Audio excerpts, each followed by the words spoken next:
అందరికీ నమస్కారం అండి. బాచీరావు కుకింగ్ వీడియోకి వెల్కమ్ అండి. ఈరోజు మన వీడియోలో బంగాళదుంప మెంతికారం అండి. చాలా తక్కువ మందికి తెలిసింది. అందరూ ఉల్లిపాయ వేసి చేసుకుంటారు కదా, మెంతికారంతో బంగాళదుంప చేసుకుంటే చాలా బాగుంటుంది. దీనికి మనకి బంగాళదుంపల్ని మనం ఉడకబెట్టుకొని తొక్క తీసేసి మనం చిన్న చిన్న ముక్కలు కట్ చేసి పక్కన పెట్టుకోవాలి.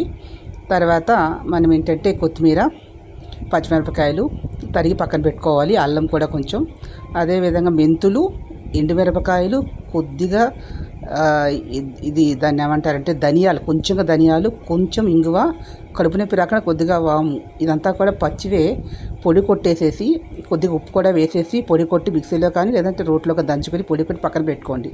స్టవ్ మీద మూకుడు పెట్టుకుని అందులో కొద్దిగా నూనె పోసుకొని దాంట్లో మనం ఈ ఉడకపెట్టినటువంటి ఈ ముక్కలు వేసేసి పైన కొద్దిగా ఉప్పు జల్లి మూత పెట్టేసి ఒక 20 నిమిషాలకి మెత్తగా ఉడికిన తర్వాత కుట్టి పెట్టుకున్న పౌడర్ అందులో వేసేసి బాగా కలిపేసి పైన కొత్తిమీర జల్లేస్తే రుచికరమైనటువంటి ఇది పూరిలోకి చపాతి, అన్నంలోకి, రొట్టెలకి కూడా చాలా బాగుంటుంది. రుచికరమైనటువంటి బంగాళదుంప మెంతికారం అండి.